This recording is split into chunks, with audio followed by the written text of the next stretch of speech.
Mga Lodi, don't skip ads po tayo. Maraming salamat sa patuloy ninyong pagsuporta. Paki-like and share naman dyan mga Lodi.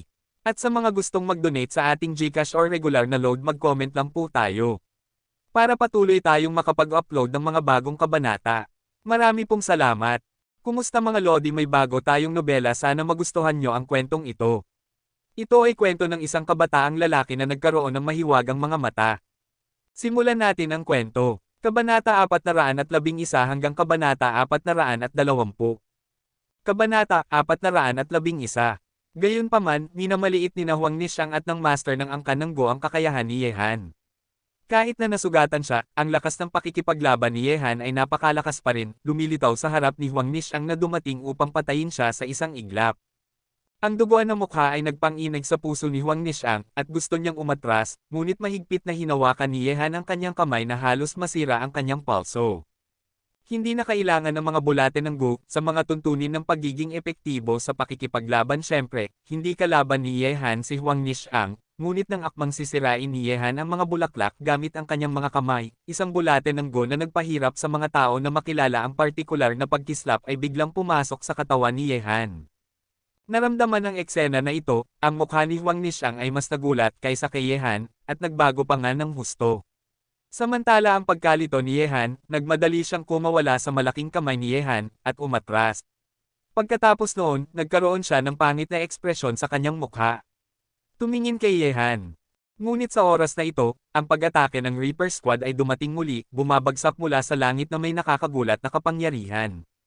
Huwag siyang patayin. Nang makita ito, biglang sumigaw si Huang Nishang, ang kanyang mukha ay maputi tulad ng nyebe. Ngunit hindi susundin ng Reaper Squad ang mga utos ni Huang Nishang, at ang nakakatakot na pag-atake ay nakapaloob pa rin kay Yehan. Gayunpaman, nang akmang titiisin ni Yehan ang nakakatakot na pag-atake ng Death Team, isa pang grupo ng mga master ang lumitaw sa bakuran. Pagkatapos nilang lumitaw, nagmamadali silang sumugod sa Death Team upang pigilan silang patayin si Yehan. Bang bang bang bang! Isang serye ng mga tunog ng banggaan ay sumabog sa mga tainga ni Yehan na parang kulog. Ang banggaan sa pagitan ng Death Squad at ng pangkat ng mga master na ito ay nagtapos sa pagkamatay ng 4 at pagkawala ng 4 sa Death Squad. Mabuti na lang, hindi pa huli. Tumingin kay Yehan sa oras na ito, huminga ng maluwag sina Chen Tianxing at isa pang matandang lalaki.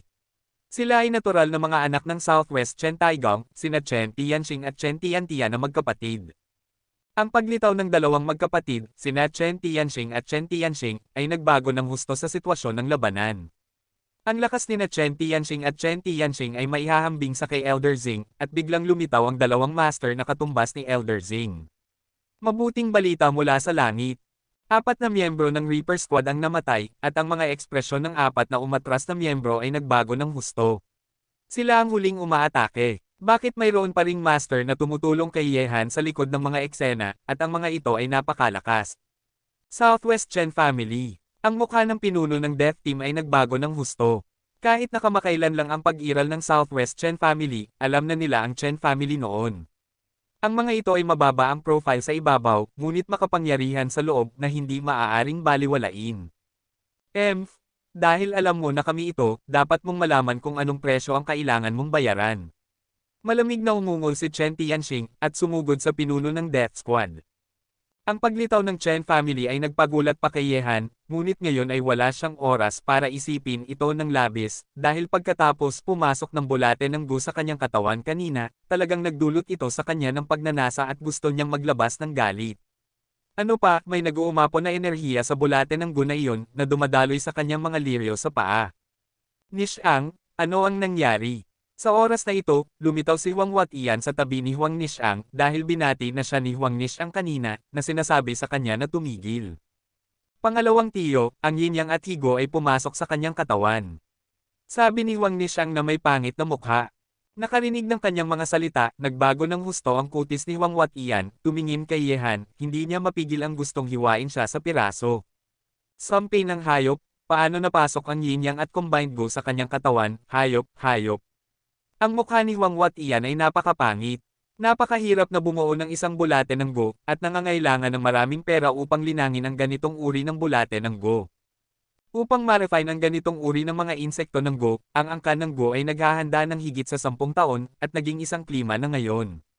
Kung hihintayin nila na makipagtalik si Huang Nishang sa kanyang minamahal, ang dalawa sa kanila ay masisipsip ang enerhiya ng yin at yang at pinagsama-samang gu, at ang kanilang lakas ay tiyak na tataas. Hanggang sa ilang mga antas. Gayunpaman, ngayon, ang ganitong uri ng benepisyo ay ganap na mura para kay Yehan. Siyempre, makakakuha rin si Huang Nishang ng benepisyo, maliban kung siya ay nasa parehong silid kasama si Yehan sa sandaling ito, at ang dalawa sa kanila ay nagsasagawa ng yin-yang at ang enerhiya sa higo ng magkasama at sumisipsip nito ng magkasama. Gayunpaman, ito ay imposible, paano makikipagtalik ang isang dalagang may dilaw na bulaklak sa isang lalaking nakilala lamang niya nang wala pang isang oras. Sa makatuwid, ang ganitong uri ng benepisyo ay maaari lamang maging mura para kay Yehan. Siyempre, hindi ito ang pinakamahalagang bagay. Mas mahalaga, ang yin-yang at higo ay nasa katawan ni Huang Nishang mula noong siya ay bata pa, at sila ay konektado sa kanyang buhay. Ngayon na ang yin-yang at higo ay pumasok sa katawan ni Yehan, ang pagpatay kay Yehan ay katumbas ng pagpatay kay Yehan. Dilaw na damit na niyan. Mula sa ibang pananaw, kontrolado ni Yehan ang buhay ni Huang Nishang ngayon. Kung mamamatay siya, hindi mabubuhay si Huang Nishang, ngunit ang pagkamatay ni Huang Nishang ay walang epekto kay Yehan. Ito ang mahiwagang epekto ng yin-yang at higo, na hindi lamang maaaring mapabuti ang lakas, kundi pati na rin itali ang 2 taong nagmamahalan sa isa't isa. Kaya, ngayon na nangyari ang ganitong sitwasyon, maglakas loob ba si Huang Watia na patayin si Yehan? Ang pagpatay kay Yehan ay katumbas ng pagpatay kay Huang Nishang, ang pinakamatalinong henyo ng angkan ng Go. Ngayon, hindi lamang hindi maaaring patayin ni Huang Watia si Yehan, kundi kailangan din niyang protektahan siya upang maiwasan siyang mapatay ng iba. Nahaharap sa ganitong uri ng sitwasyon, paano hindi magagalit si Huang Watia, ang kanyang mukha ay halos makipagkompetensya sa Heitan. Siyempre, hindi alam ni Yehan ang tungkol dito. Sa ngayon, ang pagnanasa sa kanyang katawan ay tumataas ng tumataas, at ang nag-uumapo na kapangyarihan ay lumalakas ng lumalakas, kaya ang kanyang kaharian ay hindi mapigil ang tumaas ng direkta. Kabanata 412. Matapos maramdaman ito, hindi na pinansin ni Yehan ang kasalukuyang sitwasyon ng labanan, sinipa niya lang ang pintuan ng vilya ni Daoye, at pumasok, dahil sa paglitaw ng magkapatid na Chen, ang balanse ng tagumpay ay napunta na sa kanyang panig. Pagkapasok sa vilya, pumunta si Yehan sa ikalawang palapag sa ilalim ng takot na titig ni Daoye, pumasok sa isang walang laman na silid, at nagsimulang magnilay. Pagpasok sa estado ng paglilinang, sinimulan ni Yehan na sugpuin ang inilabas na pagnanasa sa kanyang katawan habang sinisipsip ang nag-uumapo na enerhiya upang mapataas ang kanyang sariling lakas. May pakiramdam si Yehan na marahil, sa pagkakataong ito, siya ay isang pagpapala sa pagkukunwari. Ang enerhiya sa bulate ng Go ay napakalakas, mahirap isipin na ang maliit na bagay na ito ay may ganoong marilag na enerhiya sa kanyang katawan, ngunit ito ang katotohanan. Matapos simulan ni Yehan ang pagsasanay, ang pagnanasa ay ganap na kinokontrol na niya, at ang enerhiya na inilabas mula sa katawan ng bulate ng Go ay tumutulong na ngayon kay Yehan na tamaan ang midterm stage ng maliit na rendo. Maya-maya, kalahating oras ang lumipas, ang lakas ni Yehan ay maayos na sumulong sa midterm ng junior governor. Gayunpaman, ang sitwasyon na ito ay hindi pa ganap na huminto, at patuloy pa rin itong tumataas. Matapos maramdaman ang sitwasyon na ito, natural na natuwa si Yehan. Pagkatapos noon, buong puso niyang kinontrol ang marilag na enerhiya na dumadaloy sa mga meridian upang makapangyarihan sa isang mas mataas na kaharian. Ang labanan sa labas ng bakuran ay tapos na ngayon. Sumuko ang angkan ng Go, at sa tulong ni Yehan, ang master na nakasuot ng damit sa gabi, at ang Southwest Chen family, ang master ng Xingyiman at ang Death Team ay pinatay at tumakas. Ang pinuno lamang ng Death Team ang nakaligtas, tungkol sa Xingyiman, lahat ng nakababatang henerasyon ay namatay dito, at si Elder Li Changfeng ay namatay din sa ilalim ng kamao ni Xia Ben. Masasabing sa pagkakataong ito, ang Reaper Team at ang mga master ng Xingyiman ay nakaranas ng isang nakapipinsalang pagkatalo. Wala silang anumang bentahe pagkatapos sumuko ang angkan ng Go. Sa sandaling ito, lahat ay naghihintay kay Yehan sa vilya ni Daoye, at naroon din ang mga master ng angkan ng Go, ngunit ang kanilang mga mukha ay mas pangit kaysa sa iba. Nais nilang patayin si Yehan ngayon, ngunit hindi nila magawa. Maingat na naghihintay si Daoye sa gilid, naghahain ng tsaa at tubig, ang mga taong ito ay mga master ng pagpatay ng hindi kumukurap ang mata, kung hindi sila masaya mamaya. Tapos na sila kung papatayin nila ang galaw, pinagsisisihan ni Daoye ang pagkuha ng mainit na mga kamay ni Wu Tianshu sa sandaling ito matamis na patatas, kung wala si Wu Tianshu, magugulat ba siya bilang isang lingkod sa sandaling ito? Ang magkapatid na Chen ay hindi nakikipag-usap sa mga tao ng Go, at si Sun Bumi at ang iba pa ay hindi rin. Magkaaway pa rin sila kanina. Tungkol naman sa lalaking nakasuot ng damit sa gabi na nakaupo ng mag-isa, hindi siya nagsalita at hindi niya pinansin ang sinuman. 3 oras ang lumipas sa katahimikan at pagkailang na ito. Sa oras na ito, si Yehan, na nasa silid sa ikalawang palapag, ay nakarating na sa tuktok na yugto ng huli na rendo, at isang hakbang na lang ang layo upang maging isang master ng gitnang rendo. Ang enerhiya ay naubos na. Matapos maramdaman ito, iminulat ni Yehan ang kanyang mga mata, at huminga ng malalim, ang kanyang mga mata ay kumikinang ng maliwanag, na nagpapakita kung gaano siya kapangyarihan sa sandaling ito. Tumagal lamang siya ng ilang oras upang makalusot sa 2 kaharian ng sunod-sunod. Ang ganitong uri ng magandang pagkakataon ay maaaring hindi makatagpo ng ilang beses sa isang buhay. Bukod dito, dapat mong malaman na wala pang isang buwan mula nang buksan ni Yehan ang channel ng gobernador at maging isang master ng Xiaorendo, at sa wala pang isang buwan na ito, ang pagkakataong ito ay nagdulot sa kanya ng sunod-sunod na paglusot, na umabot sa isang antas na maaaring hindi niya makamit sa kalahating taon. Ang bagong taas na hindi maabot, marahil pagkatapos ng patuloy na pagsasanay sa loob ng isang panahon, si Yehan ay magkakaroon ng pag-asa na tamaan ang kaharian ng Zongrendo. Tuktok ng Xiaorendo. Dinilaan ni Yehan ang kanyang ibabang labi, ang kanyang mga mata ay kumikislap na may malamig na liwanag. Nang siya ay nasa Yanjing, si Nalan Mietian ay tila nasa kahariang ito. Ngayon, sa mga tuntunin ng lakas ng kaharian, sila ay pantay ngayon, sila ay nasa parehong antas. Susunod, nakasalalay sa kung sino ang mabilis na tumakbo. Ang mga tumatakbo sa unahan ay nakalaan na tapakan ang mga tumatakbo sa likuran. Pagkatapos nito, bumangon si Yehan at umalis sa silid, at naglakad pababa, ang ekspresyon sa kanyang mga mata ay kalmado at matatag na parang bundok. Kung ikukumpara sa ilang oras na ang nakalilipas, hindi lamang nagbago ang lakas ni Yehan, kundi pati na rin ang kanyang ugali. Isang hindi maunawa ang pakiramdam. Nang makita si Yehan na bumababa, lahat ng tao sa sala ay tumingin sa kanya. Gayunpaman, sa gitna ng mga titig na ito, nakaramdam pa rin si Yehan ng ilang malamig na hininga na bumabagsak sa kanya. Pagtingin sa kahabaan, malamig na ngumiti si Yehan sa master ng angkan ng Go, at agad, nang walang sinasabi, dumating siya sa sala at sinabi sa dalawang magkapatid na Chen Tianxing at Chen Tianxing, mga nakatatanda, salamat sa pagtulong sa akin ngayon, nagpapasalamat si Yehan. Ngumiti si Chen Tianxing at sinabi, Yehan, maligayang pagdating. Ikaw ay kaibigan ng aming Chen family. Kung ikaw ay nasa problema, natural naming tutulungan ka. Mabuti na lang, dumating ka sa oras ngayon, kung hindi, magkakaroon ka ng malaking pagkakamali. Lubos na nagtaka si Yehan sa sinabi ni Chen Tianxing. Bakit siya tinulungan ng mga miyembro ng Chen family? Parang wala siyang kinalaman sa Chen family, at isang beses lang niya binisita si Chen Taigong noong nakaraan dahil sa usapin ng pinuno ng caravan. Nang makita ang nagtatakang ekspresyon ni Yehan, sinabi ni Chen Tianxing, Yehan, hindi ito ang lugar para mag-usap, kakausapin kita ng detalyado kapag may oras na tayo. Nang marinig ito, tumango si Yehan, at pagkatapos ay tumingin siya sa mahiwagang lalaki na nakasuot ng damit sa gabi na nakaupo ng mag-isa at sinabi, nakatatanda, hindi ko alam kung bakit mo ako tinulungan. Magkakilala ba tayo? Tumingin ang lalaking nakasuot ng damit sa gabi kay Yehan at sinabi, hindi tayo magkakilala. Hindi mo kailangang malaman ang dahilan kung tutulungan kita, ngunit may gusto akong hingin sa iyo. Hindi ko alam kung ibibigay mo ba. Nakatatanda, sabihin mo. Sinabi ng lalaking nakasuot ng damit sa gabi, gusto ko ng isang patak ng iyong dugo, kaya ito ang iyong pagbabayad para sa aking kabaitan sa iyo, paano iyon? Ganun lang ka-simple. Gulat na tiningnan ni Yehan ang lalaking nakasuot ng damit sa gabi, at pagkatapos ay ngumiti, syempre, posible. Pagkatapos ng lahat, direktang pinutol ni Yehan ang kanyang daliri.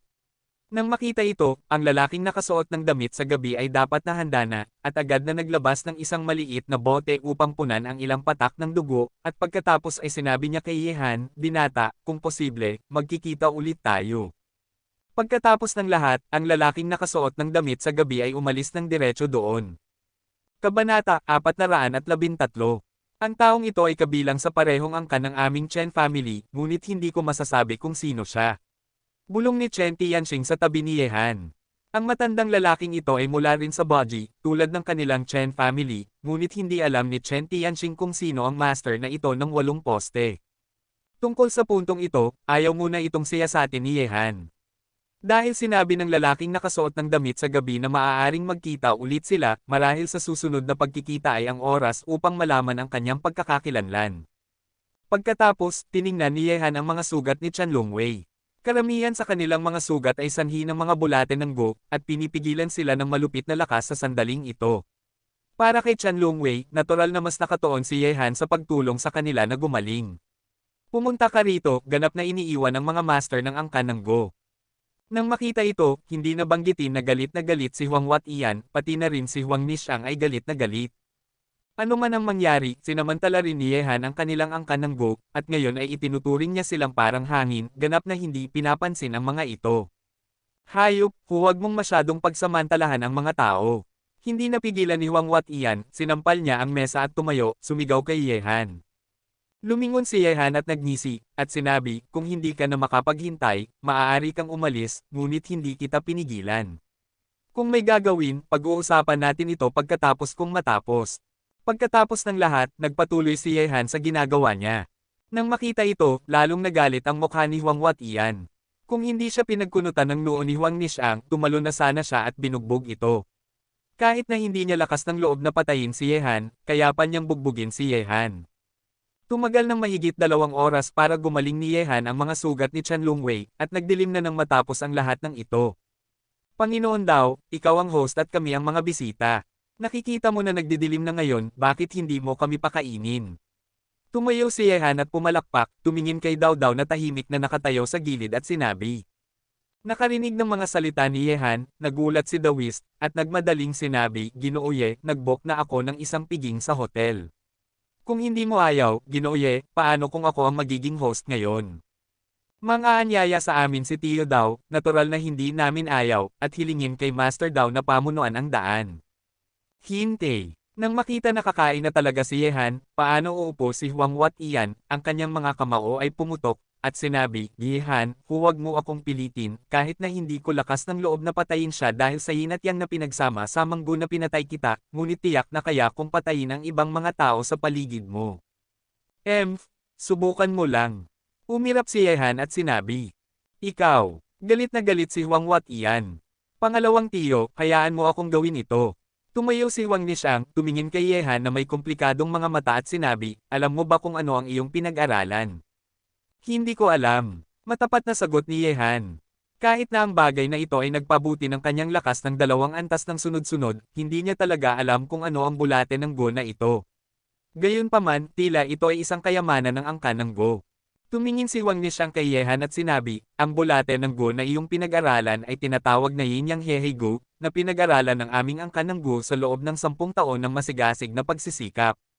Ito ay orihinal na isang kontrata na aking ibinahagi sa aking magiging asawa kapag nagtalik kami. Gu, ngunit ngayon ginagamit mo ito, kaya mula ngayon, ikaw ang aking asawa, Huang Nishang.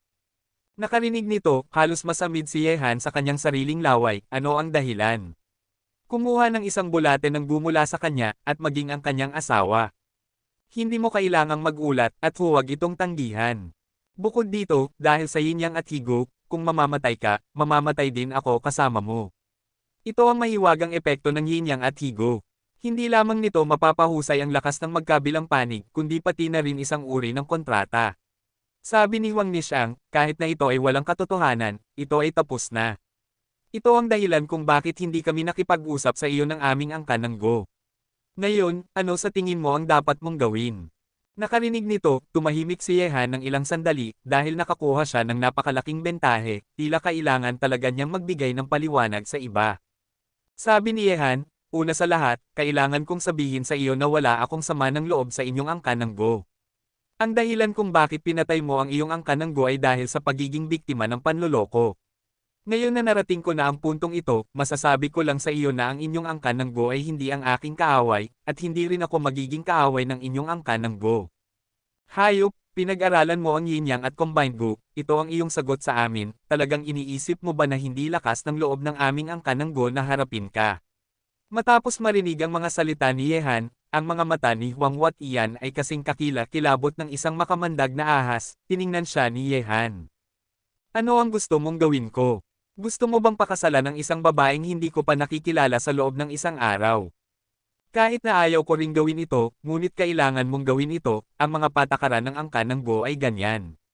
Tumingin si Wang Nishang kay Yehan, ang kanyang magagandang mata ay hindi na kasing sigla ng dati, at sinabi niya, mula ngayon, ikaw Yehan Han ay ang manugang ng aming angkan ng Go, sa loob ng 3 araw, kailangan mong pumunta sa angkan ng Go upang tanggapin ang pagpapala ng banal na tubig, kung hindi, mamamatay ka, at mamamatay din ako. Nang makita na umalis ang mga tao mula sa angkan ng Go, medyo pangit ang ekspresyon ni Yehan. Hayaan siyang pumunta sa angkan ng Go sa loob ng 3 araw, hindi nabanggitin na ang master ng Xingyiman ay nasa Washang pa rin, marahil ay hihintayin niya ang pagkakataon, at, nakatingin din sa kanya si Merong Chando, ang susi ay ang pumunta sa angkan ng Go, paano kung salakayin siya ng mga tao ng angkan ng Go sa oras na iyon.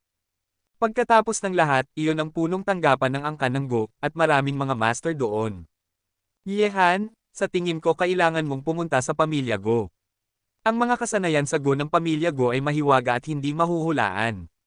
Maraming mga bagay na mahirap ipaliwanag. Kung talagang nasaktan ka, magiging problema ito. Sabi ni Chen Tianxing, kung talagang gusto ng angkan ng Go na harapin ka, sa totoo lang, maaari nilang ipagpatuloy ang labanan kanina. Ang dahilan kung bakit sila tumigil ay marahil dahil ayaw nilang saktan ka at hindi nila lakas ng loob na saktan ka. Nakatatanda, saan matatagpuan ang tirahan ng angkan ng Go? Tanong ni Yehan, tiningnan niya ang kanyang katawan, at walang kakaiba dito, napakakalmado, ngunit ang kalmadong ito ang nagparamdam kay Yehan ng kaunting hindi mapakali. Parang may bomba ng oras na nakatago sa kanyang katawan. Kabanata 414. Alam ko ito, sasamahan ka namin kapag dumating na ang oras, at sa mga master na ito sa tabi mo, kailangang timbangin ito ng angkan ng Go. Nang matapos magsalita si Chen Tianxing, ngumiti siya, Yehan, sa totoo lang, kung ikaw ay naging manugang ng angkan ng Go, na hindi isang pagkawala para sa iyo, hindi lamang mo mababago ang pakikipaglaban sa angkan ng Go sa isang kayamanan, ngunit makakakuha ka rin ng malaking tulong ng angkan ng Go, na tiyak na makakatulong sa iyong karera.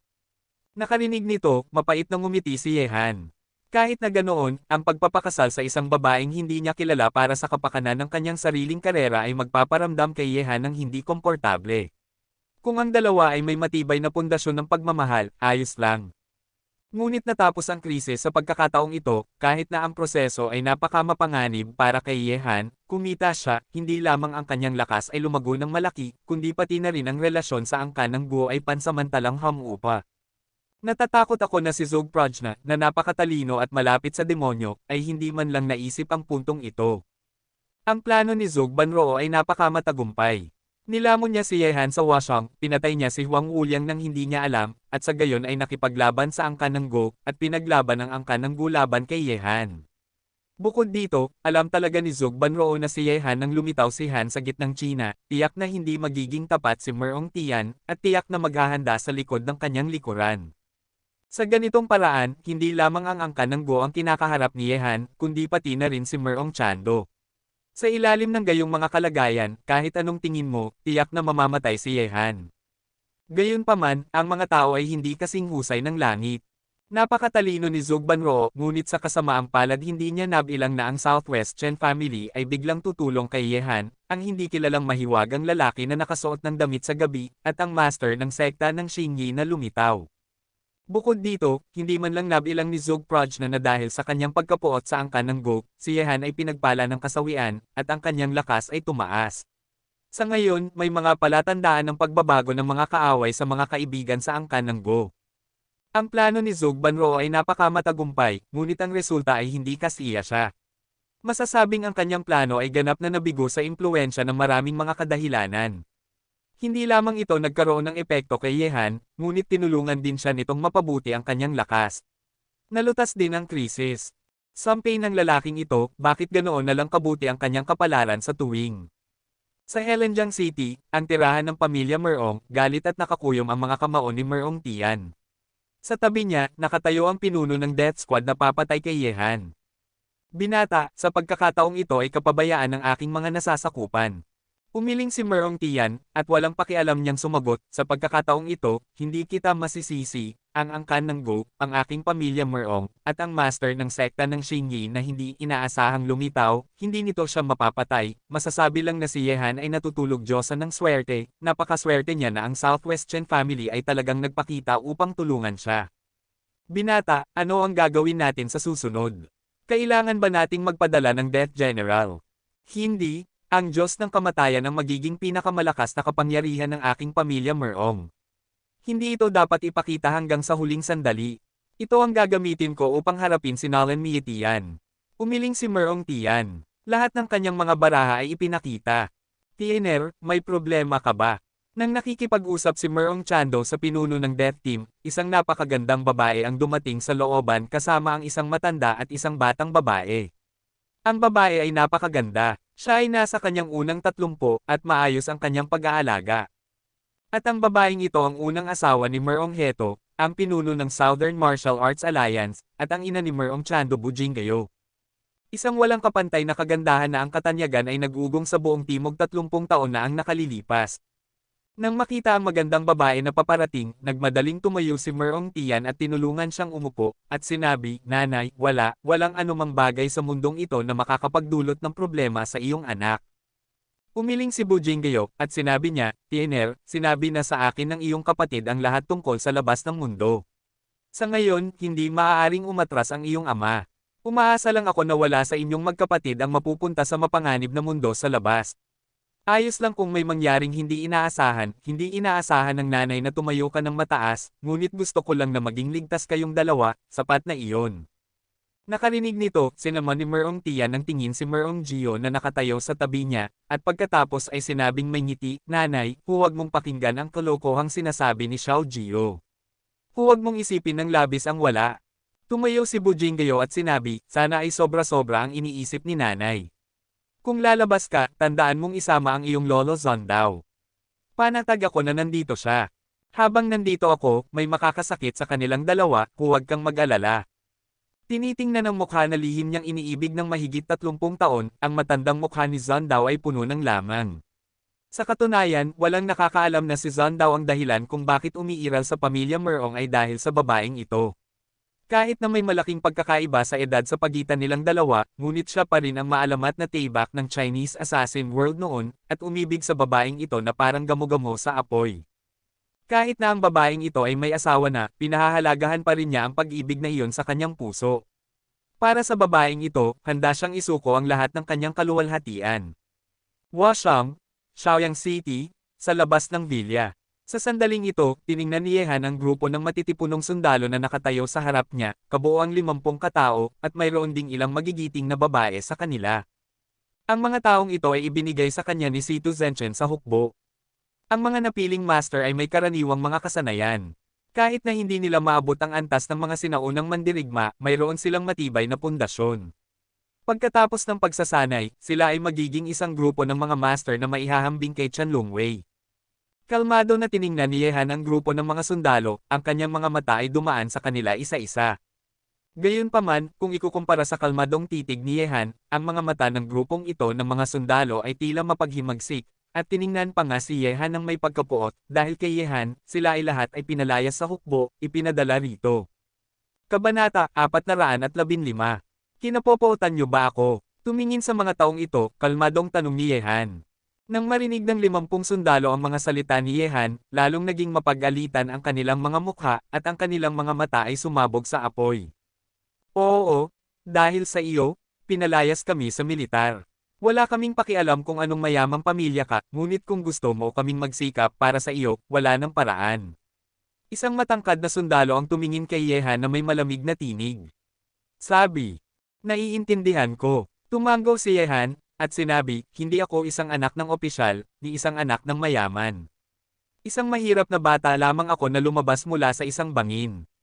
Nakakalungkot ang pagkapalaya sa militar, ngunit may ilang mga bagay na nawawala at nakukuha mo, pagkatapos umalis sa hukbo, marahil ang iyong entablado ay magiging mas malawak at mas kapanapanabik, ayaw mo bang subukan? Ang aming entablado ay nasa hukbo, hindi kasama mo. Ano ang maibibigay mo sa amin? Pera, kapangyarihan. Isang babaeng sundalo ang nagsabi kay Yehan na may mapanghamak ng ngiti, ang mga bulgar na bagay na ito ay hindi ang hinahanap namin. Pera, kapangyarihan. Ngumiti si Yehan, at sinabi niya, kaya ko talagang ibigay sa inyo ang mga bagay na ito, ngunit dahil ayaw niyo sa mga ito, paano naman ang kataas-taasang kapangyarihan? Hindi ba kayo natutokso? Ikaw lang, anong lakas ang maibibigay mo sa amin? Nakarinig nito, lumingon si Yehan at sumulyap sa Chanlungwei na nakatayo sa likuran niya, at pagkatapos ay sinabi, paano ito, kayo ay 50 tao na magkakaisa, hanggat matatalo ninyo ang kahit sino sa kanila, saka ko kayo pababalaikin sa inyong katayuan sa militar. Paano? Emph, mapagmataas na lalaki, ito ang sinabi mo, at totoo ang sinasabi mo. Kahit na ang duguan na aura ng Chanlungwei sa kanilang mga katawan ay nakakatakot at ang kanilang mga mata ay nakakatakot, ang mga natitirang taong ito mula sa iba't ibang rehiyon ng militar ay natural na hindi iniisip na sila ay 50 tao na pinagsama ay hindi mananalo ng isang tao.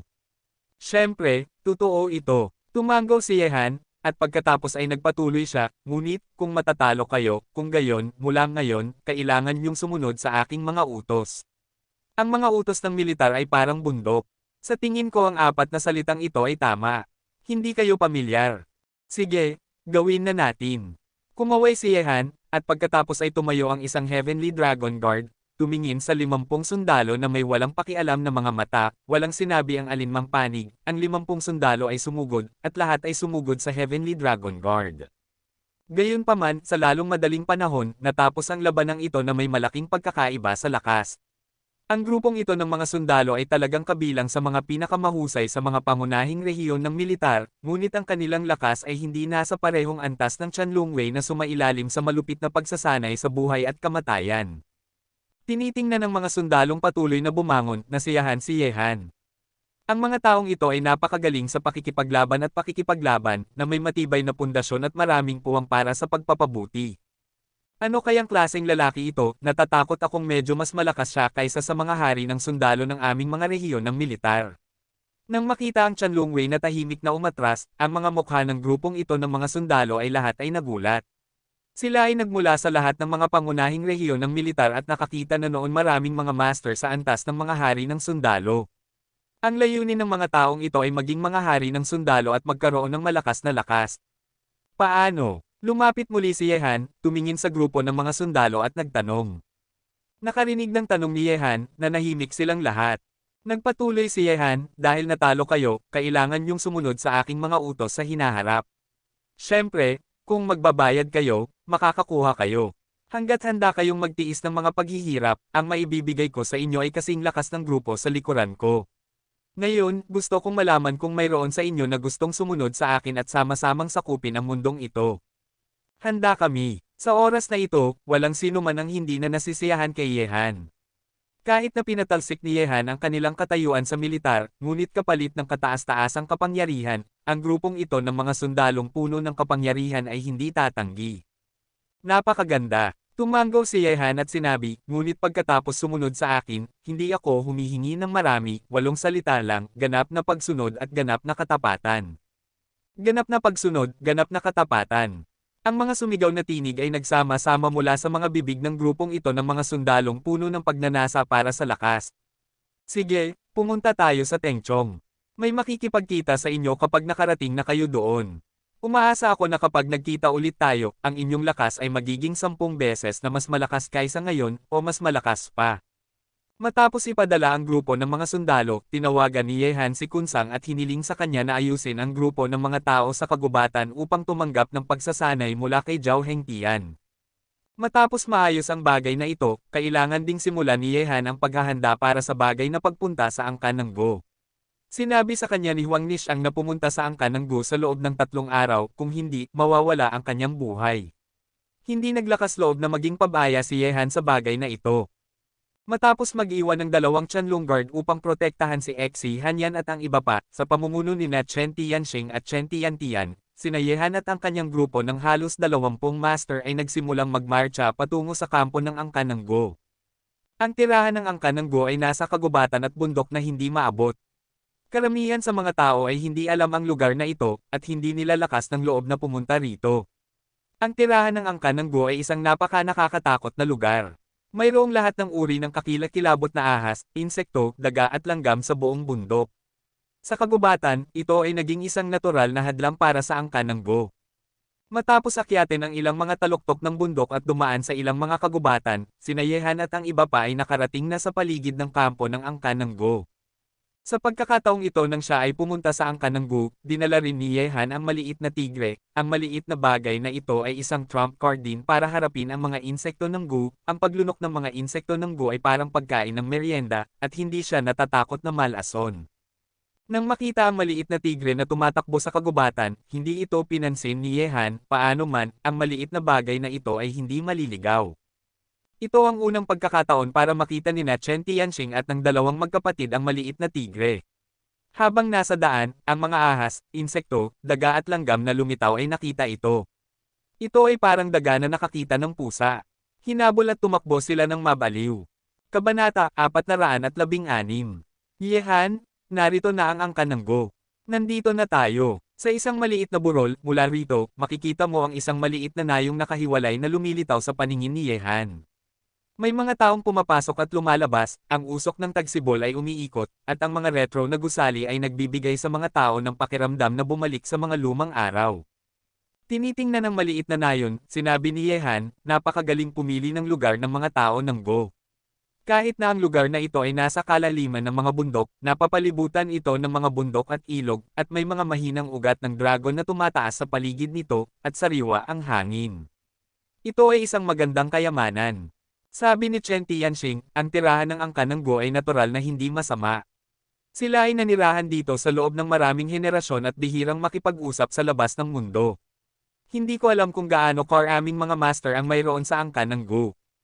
Huwag mo munang isipin iyon, kung darating man ito, maging ligtas, papasok na tayo sa nayon. Kumaway, naglakad si Yehan patungo sa isang maliit na daan sa ilalim ng burol na siyang tanging daan upang makapasok sa nayon.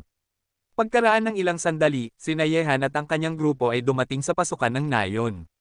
Mayroong isang arko sa pasukan ng nayon, at sa itaas ng arko ay isang Gu village, dalawang malalaking titik, at sa ilalim ng arko, may mga tao mula sa angkan ng Go na nagbabantay dito. Sino ang nandito? Nang makita sina Yehan at ang iba pa na paparating, ang dalawang miyembro ng tribo ng Go na nakasuot ng tradisyonal na damit ay agad na walang pakialam na nagtanong. Pakisabi sa patriarka ng angkan ng Go, at sabihin mo na nandito si Yehan. Nakarinig nito, lalong naging walang pakialam ang mga mukha ng dalawang miyembro ng angkan ng Go.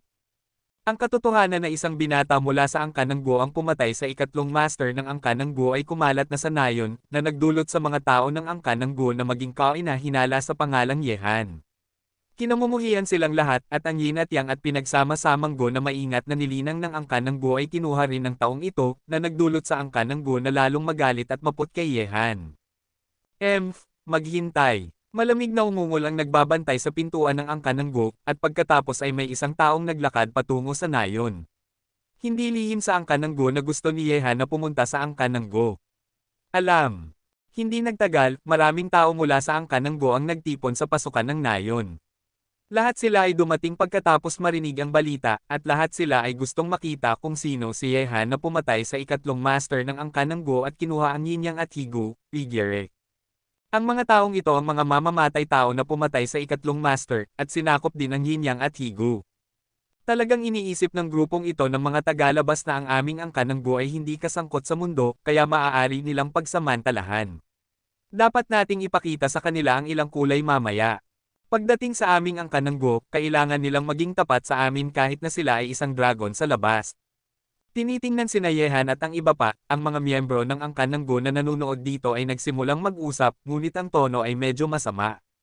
Tungkol dito, hindi alintana ni Yehan at ng iba pa, hindi sila pumunta sa angkan ng Go upang magdulot ng gulo. Umalis kayo sa daan, umalis kayong lahat sa daan. Sa oras na ito, biglang may kaguluhan mula sa likuran ng mga nanunood. Matapos maalis ang karamihan sa daan, sunod-sunod na lumabas ang ilang mga kabataan. Ang pagtitig sa mga mata ay maaaring magdulot ng hindi komportable sa mga tao. Nandito si Huang Man, may magandang palabas na mapapanood. Nang makita ang pagdating ng nangungunang binata, lahat ng nanunood ay nagpakita ng malaking interes sa kanilang mga mukha, at sabay-sabay na tumingin kay Yehan at sa iba pa na may pagmamalaki. Ang lalaking si Manzai Guklan ay ang pinakamalakas na henyo bukod kay Huang Nishiang, at si Huang Man ay palaging may puso para kay Huang Nishiang, at itinuturing si Huang Nishiang bilang kanyang magiging babae. Gayunpaman, ngayon na kinuha na ni Yehan ang Yin Yang at Higu, si Huang Nishiang ay mapapabilang na lamang kay Yehan sa hinaharap. Paano hindi magagalit si Huang Man na lumaki kasama si Huang Nishiang bilang isang childhood sweetheart? Sino si Yehan? Lumayas ka na rito.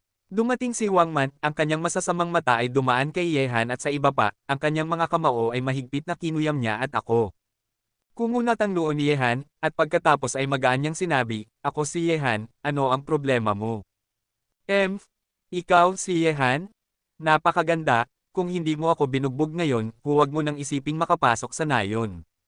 Tumingin si Huang Man kay Yehan, bamantong hininga siya ng malakas, at pagkatapos ay naglakad pasulong, nakatayo sa tabi niya isang nakakatakot na alakdan ang lumitaw sa kanyang kamay, ang lason ng alakdan, na umaatake ng mabangis, ay kasing lason ng ahas, kung makagat ng bagay na ito, o makapasok sa katawan, agad itong magdudulot ng pagkabulok ng laman ng umaatake. Nakarinig nito, kalmadong sinabi ni Yehan, ganito ba ang pakikitungo ng angkan ng Go sa mga bisita? Bisita. Nagngisi si Huang Man, at sinabi, para sa akin, Huang Man, ikaw ang kaaway ng aking angkan ng Go, kaya walang karagdagang sinasabi, lalabanan mo ba ako? Ano ang saysay ng pakikipaglaban sa iyo? Lumapit si Yehan, tumingin kay Huang Man at sinabi, natatakot lang akong hindi mo kayang tiisin ang resulta. Sigurado ka bang gusto mong makipaglaban sa akin? Mag-ingat. Ang sagot sa mga salita ni Yehan ay ang makamandag na pag-atake ni Huang Man. Ang kanyang alakdan na Go ay napakabilis. Matapos ang isang kisap mata sa hangin, bigla itong lumitaw sa harap ni Yehan. Ang mahabang mga galame ay may kamangha-manghang pagtagos at lason. Nang makita ng mga taong nasa paligid na gumawa ng isang hakbang si Huang Man, lahat sila ay tumingin sa kanya at kay Yehan. Sa harap ng pag-atake ni Huang Man, ang mga mata ni Yehan ay nanatiling hindi nagbabago, at inilabas niya ang hagdan na ulap at lumipat. Mayroong napakakaunting mga henyo na tulad ni Nolan Mietian sa mundong ito. Sa mga nakababatang henerasyon, may mga taong maaaring magdulot ng panganib kay Yehan. Maliban kay Nolan Mietian, walang iba, at ang lakas ni Huang Man ay natural na hindi nakakapinsala kay Yehan. Ang alakdan na Go ay hindi tumama.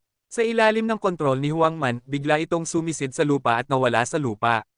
Pagkatapos noon, naramdaman ni Yehan na ang lupa sa ilalim ng kanyang mga paa ay may napakaliit na paggalaw.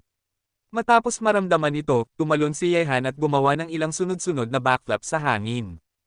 At sa sandaling umalis ang mga paa ni Yehan sa lupa, isang itim na alakdan na Go ay biglang tumalon at bumaril sa katawan ni Yehan sa isang kamangha-manghang bilis, na nagnanais na tumagos sa katawan ni Yehan, lumunin ang kanyang dugo, at sirain ang kanyang katawan, laman. Kabanata 417. Matapos maukalan, tiningnan ni Yehan ang alakdan na Go na patuloy na bumubuga sa kanya. Ngumisi siya, at ang aura sa kanyang katawan ay agad na pinakawalan. Ang nakakatakot na aura ay napuno ang kawalan. Sa isang iglap, nakarinig siya ng isang maliit na tunog na kumakalat sa katawan ng alakdan na Go, mukhang napakagulat at natatakot. Pagkatapos, sa ilalim ng mga nagulat na titig ng mga tao sa angkan ng Go, ang alakdan na Go ni Huang Man ay lumingon at tumakas, naging isang itim na liwanag at pumasok sa katawan ni Huang Man, kahit na paano man ito tawagin ni Huang Man, ang alakdan na Go ay hindi lumabas. Naramdaman ito, ang mukha ni Huang Man ay napakapangit, paano naging duwag ang kanyang alakdan na Go kapag nakaharap kay Yehan. Mahinang ngumiti si Yehan at sinabi, mukhang hindi ka isang magandang bulate ng Go. Wala ka man lang lakas ng loob na lumaban sa akin. Nag-iinip pa lang ako, at tumakbo na ito. Hayop, haharapin kita mismo. Matapos marinig ang mga salita ni Yehan, nagalit si Huang Man, at sumugod kay Yehan na may isang nakakatakot na suntok, at sinuntok ang sarili. Si Huang Man ay naiiba sa iba pang mga miyembro ng angkan ng Go. Napakatalino niya, pangalawa kay Huang Nishiang, at ang kanyang mga kasanayan ay napakahusay din. Ang mga tao sa angkan ng Go ay karaniwang mahusay sa pag-refine ng Go, ngunit ang kanilang lakas ng pakikipaglaban ay hindi masyadong mataas. Kung hindi nila gagamitin ang mga insekto ng Go, wala silang anumang bentahe sa parehong kaharian, isa-isa. Pantay din ang lakas ng suntok na ito ay walang hanggan na malapit sa lakas ng isang master sa kaharian ng Xiaorendo. Gayunpaman, hindi kayang talunin ni Huang Man si Yehan sa larangan na ipinagmamalaki niya, kaya paano siya magiging kalaban ni Yehan sa mga tuntunin ng kasanayan. Tinitingnan ng lumilipad na kamao ni Huang Man, si Yehan ay nanatiling nakatayo sa lugar, at sumuntok din.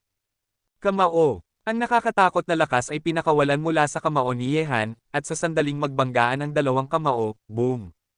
Ang mahinang tunog ng pisikal na banggaan ay nag-ugong sa mga tainga ng karamihan sa paligid. Pagkatapos noon, ang katawan ni Huang Man ay hinaipan ng suntok na ito, at nahulog sa lupa na may dugo na damaloy mula sa kanyang bibig. Natigilan siya, mga tao mula sa nakapalibot na angkan ng Go. Ang ikalawang araw ng angkan ng Go ay natalo sa mga kamay ni Yehan sa ganitong paraan, na nagulat sa lahat sa angkan ng Go na nasa gilid. Ang mga bulate ng Go ni Huang Man ay hindi nagdulot ng anumang pinsala kay Yehan, at sa mga tuntunin ng pagiging epektibo sa pakikipaglaban bueno, hindi siya isang galaw ni Yehan upang kontrolin ang kaaway. Maliit na rendo. Seryoso ang mga mata ng mga tao ng Go. Upang madaling matalo si Huang Man, ang lakas ni Yehan ay tiyak na hindi mas mababa sa Xiao Rendo. Nang maisip ito, ang mga tao ng Go ay tumingin kay Yehan. Nagbago na. Sa edad na ito, nasa kaharian na siya ng Xiao Rendo.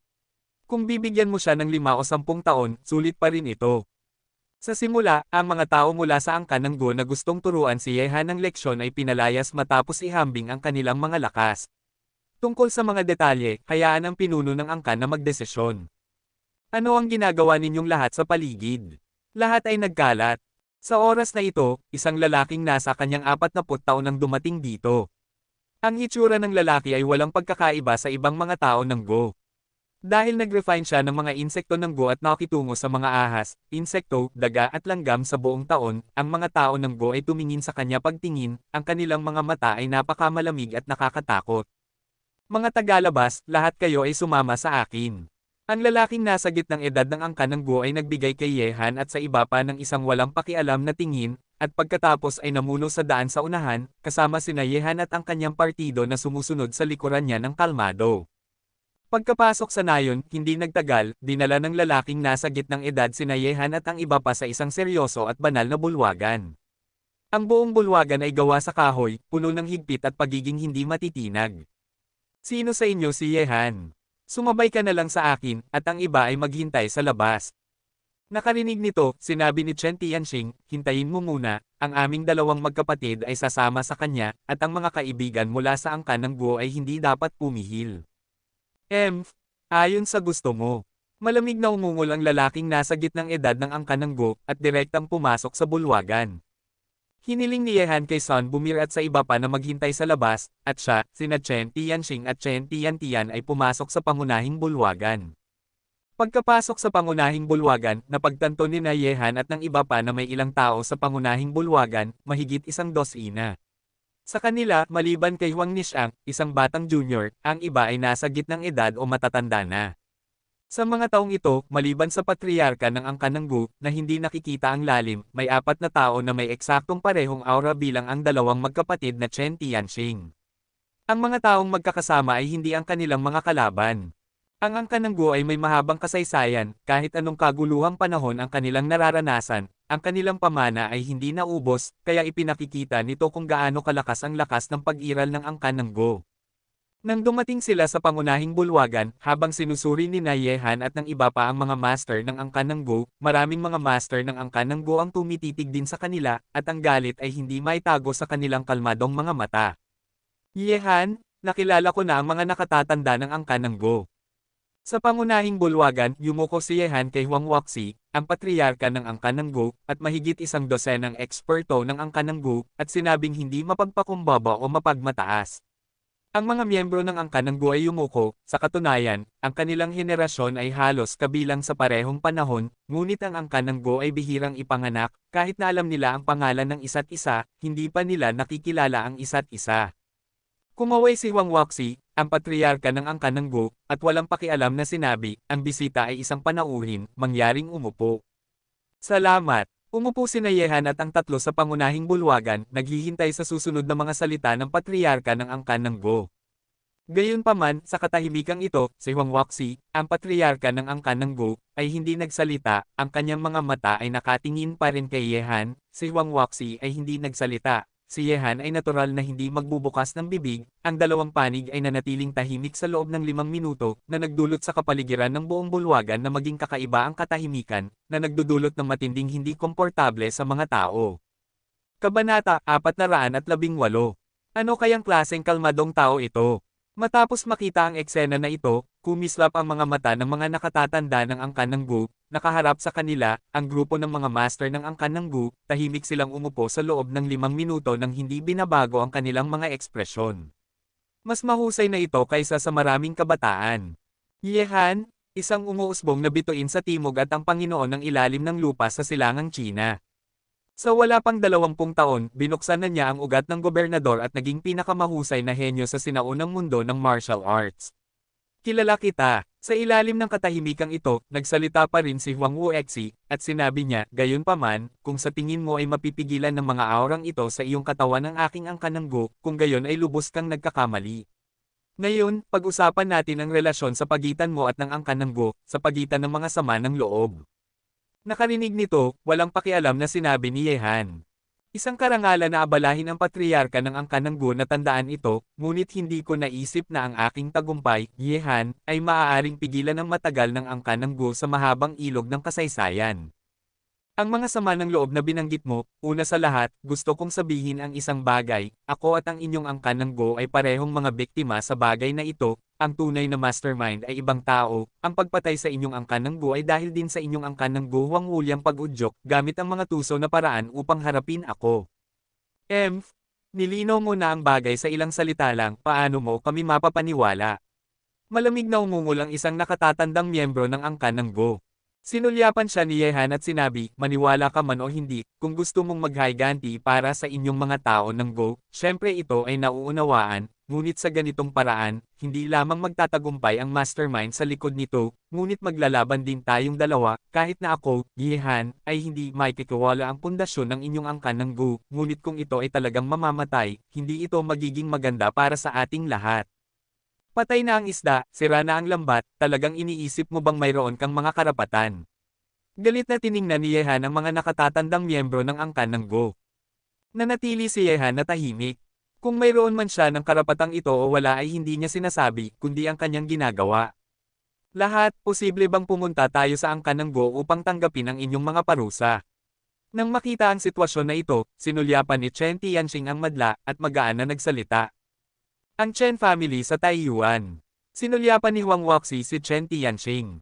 Tama, tumanggaw si Chen Tianxing. Sila ay orihinal na mula sa Chen family sa Taiyuan, Shaanxi province sa Hilaga, ngunit napilitang lumipat sa timog dahil sa henyo ni Wang Fo. Sige, tumanggaw si Huang Wuxi, tumingin kay Yehan at sinabi, dahil sinabi mo na may isa pang mastermind sa likod ng bagay na ito, sino ang mastermind na ito? Hilaga, tagapayo ni Nolan Mietian, Zugban Roo. Walang pakialam na sabi ni Yehan. Nakarinig nito, itinaas ni Huang Wuxi ang kanyang mga kilay, pumikit at sinabi, kaya pala isang inapo ng pamilya Zug, hindi katakataka. Kaya, mayroon pa ba kayong mga tanong ngayon? Tanong ni Yehan matapos suriin ang mga master ng Go sa bulwagan. Dahil ganoon ang kaso, hindi na natin kailangang ituloy ang bagay na ito, ngunit dapat mo bang bigyan kami ng paliwanag para sa bagay ng Yin at Yang at pinagsama-samang Go? Tumingin si Huang Wuxi kay Yehan, ang kanyang mga mata ay naging malamig sa isang iglap, hindi lamang totoo ito para sa kanya at sa mga nakatatanda ng angkan ng Go sa pangunahing bulwagan. Ang Yin Yang at pinagsama-samang Go ay mga bagay na kanilang pinag-aralan ng mahigit 10 taon. Nakarinig nito, medyo naiinis si Yehan. Hindi niya ninakaw o kinuha ang Yin Yang at Synergy Go, ngunit siya mismo ang nag-post nito. Bagaman totoo na sinamantala ni Yehan ang bagay na ito, gusto ng angkan ng Go na siya ay ano ang ipapaliwanag. Papagintawin niya ang kanyang kinakain. Walang pakialam na sabi ni Yeleng, hindi ko alam kung anong uri ng paliwanag ang gusto mong ibigay ko. Napakasimple, sabi ni Huang Wuxi, dahil nilunok mo na ang Yin Yang at Higo, dapat kang maging miyembro ng aking angkan ng Go, at maging ang manugang ng aking angkan ng Go, at ang kasal ay gaganapin bukas. Hindi mo kailangang umalis sa angkan ng Go, manatili ka lang dito ng payapa. Nakarinig nito, hindi lamang nagbago ng husto ang mukha ni Yehan, kundi pati na rin ang mga mukha ng dalawang magkapatid na Chen Tianxing. Hindi imposible na gawing manugang si Yehan ng angkan ng Go, paano man, may dapat samantalahin. Gayunpaman, paano ito gagana kung kinakailangan si Yehan na manatili sa angkan ng Go at hindi lumabas? Hindi. Biglang tumayo si Yehan, at sinabing may malamig na mukha, maaari kitang pangakuan na pakasalan ang inyong mga anak, ngunit hindi ngayon. Tungkol sa pagpapahintulot sa akin na manatili sa angkan ng Go sa hinaharap, hindi ko talaga kaya. Ikaw na hayop, nilunok mo na ang kayamanan ng aking angkan ng Go, at hindi ka pa rin sumasang-ayon sa kahilingang ito. Maaari bang gusto mong maging kaaway ng aming angkan ng Go? Nang makita ang pagtanggi ni Yehan, ang mga mukha ng mga nakatatanda ng angkan ng Go ay lalong nagalit at naging mapangwasak. Pagtagos, ang mga titig na iyon ay tila nilalamon si Yehan. Umupo si Huang Nishang sa gilid at hindi nagsalita. Ang pagpapakasal kay Yehan ay tila ang kanyang kapalaran at hindi niya ito mababago. Hindi niya ito masyadong ayaw. Ang lalaking gusto niyang pakasalan ay hindi dapat mas mababa sa kanya sa talento, ngunit mas malakas kaysa sa kanya sa bagay na ito. Si Yehan ay napakaangkop sa mga kinakailangan sa kanyang isipan. Tungkol sa relasyon, maaari itong malinang ng dahan-dahan sa hinaharap. Ang kananggo, huwag mong masyadong pagsamantalahan ang mga tao. Walang pakialam na tiningnan ni Yehan si Huang Wuxi, at sinabi, "Panambikuan ko kayong pumunta sa angkan ng Go upang lutisin ang sama ng loob na ito ng may katapatan, ngunit hindi dahil natatakot ako sa inyo. Hindi dahil natatakot ako sa kamatayan, kung pipilitin mo pa rin ako, kung gayon, ako, Yehan, ay hindi na uupo, at sino mang pumipilit sa akin, papatayin ko siya." Mapangahas, nagalit si Huang Wuxi, at biglang sinampal ang malaking upuan ng dragon at tigre na kanyang inuupuan. Ang kanyang mga mata ay naging malamig na parang yelo, at pinatay niya ang kanyang angkan ng Gu, narinig sa bibig. Nang makita ang matinding kawalang pakialam ng mga master ng angkan ng Gu na ito, ang ekspresyon ni Yehan ay naging napakapangit. Kung gusto niyang manatili sa angkan ng Gu, hindi niya talaga kaya. Marami pa siyang gagawin sa labas, at maraming mga bagay na kanyang inaalagaan mga taong mahal niya. Hayop, mukhang gusto mong magkaroon ng masamang relasyon sa aking angkan ng Gu. Kabanata 419. Nakarinig ng mga salita ni Yehan, nagalit ang mga tao ng angkan ng Gu isa-isa. Ang nakakatakot na mga hangarin na pumatay ay magkakaugnay sa bulwagan, tulad ng isang malaking pagbuo ng pagpatay na sumasakop sa mundo, nakakatakot at nakakatakot. Matapos maramdaman ang eksena na ito, ang mga mata ni na Yehan, Chen Tianxing at Chen Tiantian ay nagyelo, ang kanang Gu, talagang pupunta ba sila sa ganito kalayo? Maaaring naramdaman nila ang sitwasyon sa loob ng bulwagan. Sa oras na ito, sa labas ng bulwagan, si Shaben at ang iba pa ay gustong sumugod, ngunit sa sandaling ito, maraming mga master ng angkan ng Gu ang lumitaw sa paligid ng bulwagan, pinapaligiran si Shaben at ang mga ito ng sama-sama. Magkaharap at ang eksena ng labanan ay nasa bingit ng pagsiklab.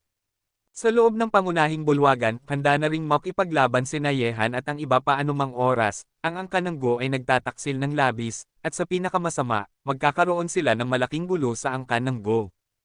Ang mga mata ng master ng angkan ng Gu ay kasing lamig ng isang matalim na gilid. Si Huang Wuxi ay mukhang kalmado ngunit nagbibigay sa mga tao ng isang napakamalamig na katahimikan, na ginagawang imposible na hulaan kung ano ang iniisip niya. Ang ganitong eksena ay nagdulot ng kaunting pagiging masalimuot sa kapaligiran sa bulwagan, at mayroong isang pakiramdam ng tensyon. Gayunpaman, sa gitna ng katahimikan sa pagitan ng dalawang partido, isang magandang tinig ang nagmula sa itaas ng bulwagan, "Hoy, taos puso ka bang handang pakasalan ako?" Tinitingnan ng katawan ni Yehan ang magagandang mata ni Huang Nishiang, at ang pagtingin na ito ay parang isang uri ng pagsusuri. Nakarinig ng kanyang mga salita, lahat ng tao sa bulwagan ay tumingin sa kanya. Sabi ni Yehan, "Gusto mo bang marinig ang katotohanan o kasinungalingan?" "Siyempre, ang katotohanan," sabi ni Huang Nishiang bilang isang bagay na dapat gawin. Sabi ni Yehan, "Binibini Huang, hindi pa nga natin kilala ang isa't isa. Hindi natin kilala ang isa't isa. Imposible na pakasalan ka ng taos puso. Kahit na ayaw mong marinig ito, ito ang aking katotohanan." Nakarinig nito, ngumiti si Huang Nishiang, at sinabi niya, "Kung ang iyong sinabi lang ay eksaktong kabaligtaran, kahit na ang aking angkan ng Gu ay hindi naglakas loob na patayin ka dahil sa akin, tiyak na posible na bilanggo ka, ngunit sinabi mo ang katotohanan, ako sa kabaligtaran, mas lalo kitang pinahahalagahan, manatili ka sa aming angkan ng Gu sa loob ng 5 araw, bigyan mo ako ng pagkakataong mahulog sa pag-ibig sa iyo, at hayaan kang mahulog sa pag-ibig sa akin, ito ang pinakamagandang wakas, paano iyon?" Nakarinig ng mga salita ni Huang Nishiang, tumahimik si Yehan ng ilang sandali, at pagkatapos ay sinabi niya, "Ayos lang na manatili sa inyong angkan ng Gu sa loob ng 5 araw, ngunit pagkatapos ng 5 araw. Dapat mong malaman na mayroon akong mga alalahanin, mga kasintahan, at mga kaaway sa labas. Imposible para sa akin na manatili sa inyong angkan ng Gu magpakailanman, ang labas ng mundo ang tunay na mundong akin. Pagkatapos ng 5 araw, hahayaan kitang umalis sa angkan ng Gu ng ligtas." Sabi ni Huang Nishiang sa ganitong paraan. "Nishiang." Nang marinig ang mga salita ni Huang Nishiang, kumunot ang noo ni Huang Wuxi, at isang mainit at galit na ekspresyon ang lumitaw sa kanyang mukha. "Ama, alam kong gusto mong pilitin siyang manatili para sa kaligayahan ng iyong anak na babae, ngunit kung narito siya ngunit ang kanyang puso ay hindi narito, ano ang saysay ng pananatili? Tinitingnan ng mukha ni Yehan, kalmado na sinabi ni Huang Nishang matapos sabihin ang mga salitang ito, sa sandaling ito, biglang nagkaroon ng magandang impresyon si Yehan kay Huang Nishang. Ang babaeng ito ay mukhang masigla at cute, ngunit hindi siya yung uri ng mapagmataas at hindi maamong dalaga. Kung umalis siya, sa tingin mo bababalik siya. Tahimik na bumantong hininga si Huang Wuxi, para sa kaligayahan ng kanyang anak na babae, para sa maliit na prinsesa ng angkan ng Go. Sa katunayan, ang dahilan kung bakit pinilit ng angkan ng Go si Yehan ay dahil sa pag-iisip wala ng ibang kahulugan sa pagpapanatili sa kanya rito. Napakaraming tukso sa makulay na mundo sa labas, sino ang nakakaalam kung maalala pa ni Yehan ang kanyang anak na babae sa hinaharap. Mas mahalaga, ibinahagi na ni Huang Nishang ang kanyang buhay kay Yehan. Kung may mangyaring masama kay Yehan sa labas, magkakaroon pa ba ng paraan palabas si Huang Nishang? Ama, ito ay personal na negosyo ng aking anak na babae, hayaan mo akong lutisin ito sa aking sariling paraan. Sana ay sobra-sobra ang iniisip ni nanay. Tahimik na bumulong si Huang Wuxi sa kanyang puso, at pagkatapos ay tumingin kay Yehan at walang pakialam na sinabi, Yehan, hahayaan kita ngayon, ngunit kung ang pangwakas na resulta ay hindi ako nasayahan, kung gayon, mas gugustuhin kong wala ang anak na babae na ito, papatayin ka rin ng aking angkan ng Gu, hindi ito isang banta, kung mayroong isang araw, ako, Huang Wuxi, ay talagang papatayin ka. Sabi ni Yehan, Patriarka Huang, hayaan mong sabihin ko sa iyo, ang iyong maliit na prinsesa ng angkan ng Go, pakakasalan ko siya bilang aking asawa, ngunit hindi ngayon, bibigyan ko siya ng isang malaking kasal sa hinaharap, kaya sana huwag mo akong pilitin na pakasalan siya, kung sumasang-ayon ka, maaari na kitang tawaging biyanan, ngayon. Lumayas ka na, kailangan kong makita kung paano ka gaganap sa angkan ng Go sa loob ng 5 araw. Malamig na umungol si Huang Wuxi. Nakarinig nito, ngumiti si Yehan. Ang paligsahan ng momentum ngayon ay nanalo sa kanya, ngunit ito rin ay dahil kay Huang Nishang. Pagkatapos noon, nag-initiate si Yehan na maglakad at hinawakan ang kamay ni Huang Nishang palabas ng bulwagan. Yehan, hindi ka ba talaga natatakot kanina? Sa kampo ng angkan ng Go, magkahawak ang kamay ni Huang Nishang at Yehan at naglakad sa daan sa nayon, tumatanggap ng mga titig ng mga taong pumapasok at lumalabas, nakangiting sabi ni Yehan, ito ang kampo ng inyong angkan ng Go. Daddy at ang mga matatandang lalaki na iyon mula sa angkan ng Go, sa tingin mo ba natatakot ako? Kung gayon bakit hindi ka sumang-ayon? Tanong ni Huang Nishang, mahigpit na hawak ang malaking kamay ni Yehan. Nishang, dahil marami pa akong gagawin, hindi ako makakapahinto, marami akong kaaway sa labas, at napakalakas nila, sa sandaling tumigil ako, maaaring hindi na ako makabangon, kailangan ko lang na magpatuloy ng paunti-unti, matapos tapukan ang mga kaaway na iyon isa-isa, maaaring oras na upang talagang tumira. Bumantong hininga si Yehan, at sa labas, sina Nalan Mietian, Merong Chando, Chansunri at ilang nagkalat na mga kaaway ay nakikipaglaban kay Yehan. Si Han ay isang banta. Bukod dito, bukod sa mga kaaway, mayroon din siyang mga kamag-anak, mga kasintahan, mga kapatid, at mga kaibigan. Sa sandaling tumigil siya, ano ang mangyayari sa mga sumusunod sa kanya? Mag-ingat sa sarili. Tahimik na tumango si Huang Nishang, at pagkatapos ay sinabi niya, hindi kita pipiliting manatili, sa halip na panatilihin ang iyong katawan, mas mabuting panatilihin ang iyong puso, isang lalaking akin, ang kanyang katawan at puso ay akin gawin mo lang. Kabanata 420. Wala kang pakialam kung mayroon na akong mga babae sa labas. Nagkibit-balikat si Huang Nishang at sinabi, isang kasinungalingan ang sabihin na wala akong pakialam, ngunit paano ang isang mabuting lalaki ay walang ilang mga konfidante sa paligid niya, hanggat mayroon ka sa akin sa iyong puso, ang pagmamahal sa akin ay sapat na. Nalaman ko na medyo nagmahal na ako sa iyo. Nang marinig ang mga salita ni Huang Nishang, tumawa si Yehan, at mas mahigpit na hinawakan ang kamay ni Huang Nishang. Ngunit hindi pa ako nagmamahal sa iyo, kaya kailangan mong magsikap, o kung hindi ka sumasang-ayon sa akin, hindi kita matutulungan sa pagpapala ng Shen Shui. Nang sabihin niya ito, biglang namula ang mukha ni Huang Nishang. Medyo nagtaka si Yehan at nagtanong, Nishang, hiniling mo sa akin na pumunta sa angkan ng Go upang tanggapin ang pagpapala ng banal na tubig sa loob ng 3 araw, ano ang nangyayari? Maaari bang ang aking buhay ay talagang nasa panganib ng walang pagsubok na ito? Tumango si Huang Nishang at sinabi, ngayon, ang ating dalawa ay nagbabahagi na ng ating mga buhay. Ikaw ang pinuno, mabuhay ako hanggat kaya mong mabuhay. Ang kondisyon ay walang mga panlabas na salik na nagbabanta sa aking buhay, ngunit mayroon pa ring puwang sa pagitan. Ang daanan ay isang bagay na kailangan nating dalawa na pagdaanan, at pagkatapos lamang maipasa ang daanang ito ay maalis ang mga nakatagong panganib ng yin at yang at pinagsama-samang go na naiwan sa iyong katawan. Ano ang daanang ito? Pagsasama. Namula si Huang Nishang at nagsabi ng dalawang salita, ang kanyang buong mukha ay mukhang maganda at kaakit-akit, nagpatuloy siya. Dahil ang yin yang at higo ay inalagaan sa aking katawan, sila ay akin, at ngayon ay kinukuha mo na sila. Pag-alis, kahit na magdudulot ito sa iyo ng malaking pakinabang, mayroon ding mga nakatagong panganib, ang yin at yang ay hindi balanse, at ang ganitong uri ng nakatagong panganib ay kailangang lutisin ng dalagang dugo ng ina.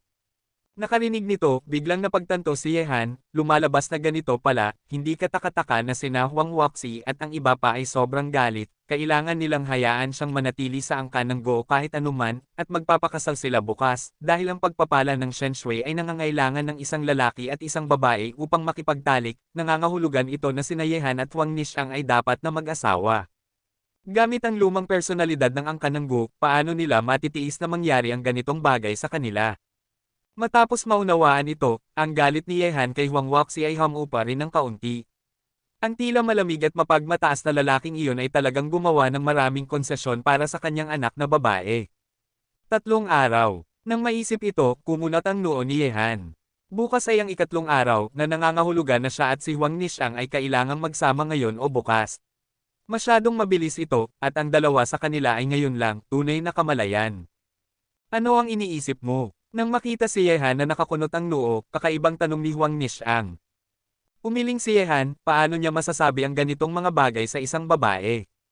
Sabi ni Huang Nishang, sa totoo lang, alam ko kung ano ang iniisip mo. Ang mangyayari ay medyo masyadong mabilis, napakabilis na hindi tayo handa ni ikaw. Marahil ito ang iyong kapalaran. Ngunit bago iyon, kailangan mong mapamahal ako sa iyo, at dapat mo ring mahalin ako, na may parehong isipan, isip, at isipan, upang makamit natin ang isang tunay na pagsasama at pagbabahagi ng buhay, kung hindi, kahit na ang isang pagsasama ay walang silbi para sa iyo at sa akin. Sabi ni Yehan, sa ganitong paraan, maliban kung ikaw at ako ay tunay na nagmamahalan, wala nang gagana, at ang ating mga buhay ay nasa panganib. Oo. Tumanggaw si Huang Nishang, tumingin kay Yehan at sinabi, Yehan, wala na tayong gaanong oras na natitira, ano ang iyong mga plano sa susunod? Tumingin si Yehan sa paligid at sinabi, ito ang unang pagkakataon na napunta ako sa paraisong ito ng inyong angkan ng Gu, bakit hindi mo muna ako ilibot? Walang problema, ngumiti si Huang Nishang kay Yehan, at pagkatapos ay tumakbo pasulong. Ang masiglang babae ay parang isang engkantada sa hangin, puno ng sigla, at ang kanyang mahabang palda ay umiikot sa hangin. Yehan, halika habulin mo ako, hayaan mong matikman ko kung ano ang pakiramdam na habulin ng isang lalaki. Tumakbo si Yehan palayo sa engkantang babae, mahinang ngumiti, at hinabol si Huang Nishang. Ito ang unang pagkakataon para kay Yehan na habulin ng isang babae. Noong nakaraan, ang mga damdamin para kina Zhou Yuner at Yan Lingjiao ay natural na nabuo, walang humahabol na sino. Sa nayon, ang dalawa ay naghabol at nagtago, at ang tunog ng tawanan ay nag-ugong sa angkan ng Go. Matapos makita ang eksena na ito, ang ilang mga tao ng angkan ng Go ay pinanood din silang naghahabulan na may komplikadong mga mata. Sa ilalim ng titig ng mga taong Go na ito, una hindi ito nas-anay ni Yehan, ngunit sa huli ay nas-anay din siya ng dahan-dahan. Sa pagkakataong ito, hayaan siyang subukan talaga ang pakiramdam ng panliligaw sa mga babae. Pagkaraan ng ilang sandali, ang dalawa ay dumating sa dulo ng nayon. Sa harap nila ay isang mabatong kagubatan na puno ng mga damo. Tila walang pumasok dito sa loob ng mahabang panahon, ngunit ang nagulat kay Yehan ay ang isang pagoda na gawa sa malalaking bato ay nakatayo sa mabatong kagubatan. Ang pagoda ay mga 5 taong gulang. Ang taas ng pagoda ay mahigit 10 metro, ang tuktok ay matulis, at ang paligid ay selyadong, na nagdudulot ng pagtataka sa mga tao kung ano ang layunin ng pagoda na ito. Yehan, hindi ka maaaring pumasok dito. Nang makita na papasok na si Yehan sa magulong mabatong kagubatan, biglang nagbago ang mga mata ni Huang Nishang, at pinigilan niya si Yehan. Medyo kakaibang tanong ni Yehan, Nishang, may panganib ba sa pagpasok dito? Ito ang banal na lugar ng aming angkan ng Go. Maliban sa taunang pagsasakripisyo, walang sino man sa angkan ang pinapayagang pumasok. Sabi ni Huang Nishang, sino mang lumalabag sa mga patakaran ng angkan ay paparusahan ng pinakamasama, kahit na ako ay isang anak ng angkan ng Go. Ang prinsesa ay walang pagbubukod, Yehan, mas mabuting dalhin kita upang makita ang ibang mga lugar. Kahit na medyo mausisa si Yehan tungkol sa banal na lupain ng angkan ng Go, ang kanyang pagkamausisa ay hindi gaanong seryoso. Dahil ito ay isang lugar na mahigpit na ipinagbabawal ng angkan ng Go, kung siya ay magkakagulo, magdudulot ito ng hindi pagsang-ayon ng angkan ng Go. Ang relasyon sa angkan ng Go ngayon matapos hamupa, ayaw ni Yehan na sirain ang pinaghirapan na kapayapaan dahil sa kanyang pagkamausisa. Gayunpaman, nang handa na sina Yehan at ang iba pa na lumingon at umalis, bigla silang nakarinig ng isang bahagyang panginginig sa lupa. Kahit na ang panginginig ay napakaliit, sina Yehan at Wang Nixiang, na mga mandirigma, ang unang nakarinig nito, naramdaman ito. Ano ang nangyari? Lumingon si Wang Nixiang at nakatingin sa mabatong kagubatan na parang nalilito, ang pagyanig ay nagmula roon. Tumingin din si Yehan sa loob na may nagtatakang ekspresyon.